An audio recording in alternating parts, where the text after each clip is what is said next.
오늘은 레위기 1장 말씀을 보도록 하겠습니다. 이 레위기의 내용은 하나님께서 먼저 모세를 시내산에서 만나시고 모세에게 성막 건축을 지시하십니다. 그리고 그 성막을 통해서 하나님이 임재하시겠다는 약속을 하셨는데요. 모세는 그 말씀을 받고 백성들에게 성막 건축을 지시합니다. 그리고 백성들은 일사불란하게 헌신된 마음으로 하나님의 지시대로 성막을 짓습니다. 모든 성막이 완공됐습니다. 그리고 이 성막에서 이루어지는 모든 일들을 이제 레위기는 기록합니다. 우리가 어떤 건물에 하나님이 임재하시는 게 아닙니다. 때로는 우리가 착각하는 게요, 건물만 지으면 하나님이 그곳에 함께 하시는 줄 아는데, 아무리 호화로운 건물을 짓고 아무리 아름다운 건물을 지어도요, 그 건물 안에서 행해지는 모든 일들을 통해서 하나님이 기뻐하실 때 그와 함께 하십니다. 그러나 아름다운 건물일지라도요, 그 안에서 이루어지는 일들이 추악하고 거룩하지 못할 때 하나님 그곳에 임재하시지 않습니다.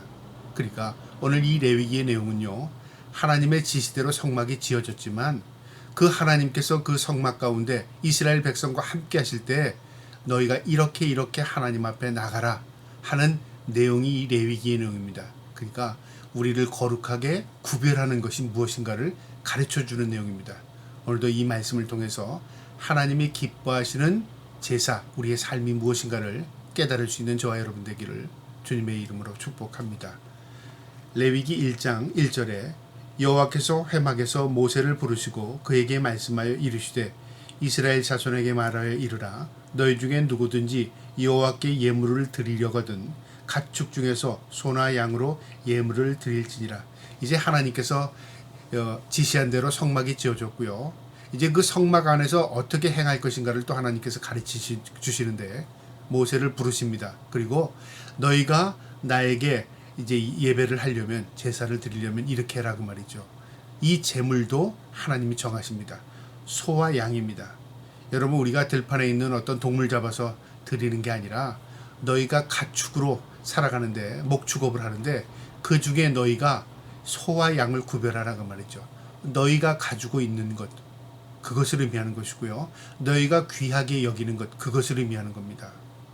그것을 왜 하나님 구별하시라고 하냐면요, 너희의 모든 것이 하나님으로부터 왔다 하는 하나님에 대한 의식을 갖게 하는 것입니다. 우리 믿는다는 게 뭐냐면요, 내 생명의 주인이 하나님이시다. 내 모든 것이 하나님으로부터 왔다. 내가 누리고 살 수 있는 게 하나님의 은총이다. 그걸 깨닫는 거잖아요. 마찬가지입니다. 이스라엘 백성에게 하나님을 가르치기 위해서는요, 너희가 가지고 있는 것 가운데 너희가 귀하게 여기는 것, 그거 하나님으로부터 온 거야. 그러니까 구별하는 것부터 가르치는 겁니다. 소와 양을 구별하라. 이것은 하나님으로부터 왔다, 그것을 가르치는 거죠. 2절에 3절에 그 예물이 소의 번제이면 흠이 없는 수컷으로 회막문에서 여호와 앞에 기쁘게 받으시도록 드릴지니라. 소와 양을 드리는데 이것을 어떻게 드리냐? 먼저 수컷이랍니다. 대표성이죠. 수컷은 동물 가운데 대표입니다. 그러니까 수컷을 구별하고 그 다음에 그것을 기쁜 마음으로 하나님 앞에 드려라 그 말이죠. 왜 기쁜 마음으로 드리냐면 하나님 이 모든 것을 나에게 주신 것, 누리고 살 수 있는 것, 먹고 살 수 있게 하신 것, 그것에 대해 감사하는 마음으로 기쁨으로 드려라 그 말이죠. 그러니까 하나님에 대한 인정하는 마음이죠. 우리가 어떤 자녀들이 부모를 공경할 때 그냥 의무적으로 하는 자녀와 기쁨으로 하는 자녀, 우리가 똑같은 행위일지라도 보면 압니다. 다르잖아요. 기쁨으로 할 때 부모도 기쁩니다. 그런데 자녀가 의무적으로 할 때 부담스럽습니다. 마찬가지입니다. 하나님께서 우리가 예배할 때도 기쁨으로 드릴 때 하나님 기뻐하신다 그 말이죠. 그래서 그겁니다. 여호와께 기쁘게 받으시도록 드릴지니라. 4절에 그는 번제물의 머리에 안수할지니 그를 위하여 기쁘게 받으심이 되어 그를 위하여 속죄가 될 것이니라. 이 번제물을 하나님 앞에 드릴 때 어떤 마음으로 드리냐면요, 먼저 그 머리 위에, 제물의 머리 위에 안수하랍니다. 그러니까 전가하는 거거든요. 내 모든 것이 그 제물에게 전가되는 것입니다. 그러면 이 제물은 나 대신에 죽게 되는 거죠. 속죄입니다. 그러니까 내가 제물이 되어야 하지만 이 제물이 나 대신에 속죄가 됩니다. 그러니까 하나님 앞에 내 생명의 주인이 하나님이심을 인정하는 것이죠. 제물의 의미는 여러 가지 의미가 있습니다. 5절에요. 그는 여호와 앞에서 그 송아지를 잡을 것이요 아론의 자손 제사장들이 그 피를 가져다가 회막문 앞 제단 사방에 뿌릴 것이며 하나님 앞에서 잡는다. 그러니까 하나님 의식하라. 하나님께 드려지는 마음으로 이 제사를 드리는 거고요. 피를 가져다가 뿌린다. 이 생명의 상징물은 피입니다. 그래서 피가 붉은 것은요, 우리 생명을 의미합니다. 이 피를 제단에 뿌리랍니다. 그러니까 이것은 뭐냐면 하나님 앞에 다 뿌리는 겁니다. 우리의 속죄를 의미하는 것이고요. 뿌릴 것이며, 그러면서 무엇을 깨닫게 돼요? 내가 핏뿌림을 해야, 내가 죽어야 하는데 저 제물이 내 대신에 죽게 되는구나. 속죄가 되는구나. 그 의미죠. 6절에. 그는 또 그 번제물의 가죽을 벗기고 각을 띨 것이요. 가죽을 벗긴다. 그러니까 깨끗한 부분을 드리는 겁니다. 구별하는 거죠. 그리고 각을 뜹니다. 펼쳐놓는 겁니다. 7절에 제사장 아론의 자녀들은 제단 위에 불을 붙이고 그 불 위에 나무를 벌려놓고, 이 아론의 자손들이 제사장 그룹입니다. 이 일이 그들의 본업이었고요. 하나님께서 구별한 겁니다. 성막도 구별했죠. 기물도 구별했죠. 사람도 구별하죠. 그들이 입는 옷도 구별하죠. 그들의 행위도 구별합니다. 모두 구별입니다. 이들은 왜 이 일만 하느냐라고 살지 모르지만요. 구별된 일입니다. 이들이 이 일을 제대로 행하지 못하면 직사합니다. 죽음을 당한다 그 말이죠. 그러니까 모든 일에 있어서 하나님 구별하는 겁니다.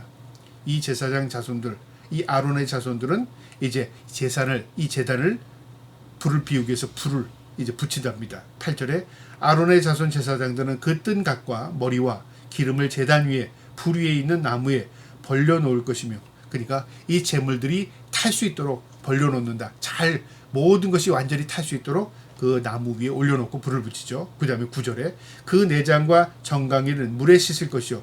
더러운 부분이죠. 그러니까 정강이, 내장은 물에 깨끗이 씻혀서 또 불에 태우는 겁니다. 제사장은 그 전부를 제단 위에서 불살라 번제를 드릴지니 이는 화제라 여호와께 향기로운 냄새니라. 무엇을 의미하냐면 완전히 태워드리는 겁니다. 이 헌신, 하나님 앞에 드려지는 우리의 모든 헌신을 의미합니다. 하나님 받으시옵소서. 그러니까 뭐 어떤 좋은 것은 남겨두고 어떤 것은 내가 이것으로 쓰고, 그게 아니라 껍데기 벗겨서 모두 물로 씻혀서 깨끗이 하나님 앞에 태워드리는 겁니다. 이걸 화제, 태워드린다는 그런 의미고, 이게 모든 전제, 모든 드리는 번제입니다. 하나님 받으시옵소서 하고 모두 태워드리는 겁니다. 10절에요. 만일 그 제물이 가죽 때의 양이나 염소의 번제이면 흠없는 수컷으로 드릴지니, 만약에 소와 양이 없을 때는 어떻게 하느냐? 못 드린다가 아니라 그럼 좀 적은 것이지만 그것도 하나님이 제물로 받으십니다. 양이나 염소. 그러니까 사람은, 어떤 사람은 소를 키우는 사람이 있고 어떤 사람은 또 염소나 양을 키우는 사람도 있을 거 아니에요. 그러니까 자신들에게 있어서 귀한 것, 구별의식을 가르치는, 어떤 제물이든지 내가 있으면 있는 대로, 없으면 없는 대로. 그러니까 소도 있고 염소도 있고 양도 있고 있는 사람은 어떻게 해요? 양을 잡아들이거나 염소를 잡아들이나요? 아닙니다. 소를 잡습니다. 그러나 소가 없는 사람은 어떻게 돼요? 그 가운데 가장 자기들이 귀하게 여기는 것, 그거 하나님 앞에 드리는 겁니다. 11절에 그가 제단 북쪽 여호와 앞에서 그것을 잡을 것이요 아론의 자손 제사장들은 그것의 피를 제단 사방에 뿌릴 것이며, 똑같습니다. 그러니까 소나 양에게 드렸던 번제나 이 염소나 이 다른 것을 드릴 때 이 번제나 똑같습니다. 그렇게 하라 그 말입니다. 양이나 염소도 소를 잡을 때와 행위는 똑같이 하는 겁니다. 안수하고 정강이와 내장은 또 물에 씻어서 번제단 위에 놓고 완전히 태우는 겁니다. 13절에 내장과 그 정강이를 물로 씻을 것이요 제사장은 그 전부를 가져다가 제단 위에 불사라 번제를 드릴 것이니 이는 화제라 여호와께 향기로운 냄새니라. 똑같죠? 소를 드리는 방법이나 양이나 염소를 드리는 방법이 제물의 차이가 있을지만 똑같다 그 말이죠. 그러니까 너희가 있는 것에서 귀한 것을 구별해라 그 말이죠. 있는 사람은 있는 대로, 없는 사람은 또 없는 대로. 14절에 만일 여호와께 드리는 제물이 새의 번제이면 산비둘기나 집비둘기 새끼로 예물을 드릴 것이요. 만약에 양과 염소도 없어요. 그러면 비둘기, 그 당시에 비둘기를 집에서 키우거나 또 야생으로 잡기도 해서 그들이 단백질을 보충했는데요. 그것밖에 없다. 그럼 그 비둘기도 잡아라 그 말이죠. 15절에 제사장은 그것을 제단으로 가져다가 그것을 머리를 비틀어 끊고 제단 위에서 불사르고 피는 제단 곁에 흐릴 것이며, 그러니까 소와 양과 염소를 잡듯이 그것도 피를 뿌립니다. 16절에 그것이 모의 주머니와 그 더러운 것은 제거하여 제단 동쪽 재버리는 곳으로 던지고, 그러니까 이 비둘기에게서도 더러운 부분은 제거해서 분리시키고 그 다음 깨끗한 부분만 물에 씻어서 하나님 앞에 번제로 드려라 그 말입니다. 17절에 또 그 날개 자리에서 그 몸을 찢되 아주 찢지 말며 제사장이 그것을 제단 위에 불 위에 있는 나무 위에서 불살라 번제를 드릴지니 이는 화제라 여호와께 향기로운 냄새니라. 소도 양도 염소도 그 다음 비둘기도 끝에 뭐라고 다 해야 되냐면 향기로운 냄새, 향기롭다고 말합니다. 여러분, 이 불에 타는 동물의 냄새가, 단백질이 타는 냄새가 향기롭던가요? 그렇지 않습니다. 그런데 왜 향기로운 냄새라고 말할까요? 흠양한다, 하나님이 받으신다 그 말입니다. 우리의 헌신을 하나님 받으신다 그 말이죠. 근데 헌신은 어떤 헌신이요? 구별된 마음으로 드리는 헌신, 그렇죠. 우리의 삶이 하나님 앞에 헌신할 때 내가 구별된 마음으로 하나님 앞에 온전한 헌신을 하게 되면요, 하나님이 흠양하십니다. 받으신다 그 말이죠. 오늘날 우린 제사 드리지 않습니다. 예수 그리스도께서 이 땅에 오신 이후에요, 우리의 제사는 예배가 되었습니다. 예배는 내가 그 자리에 있을 때의 예배가 되는 것입니다.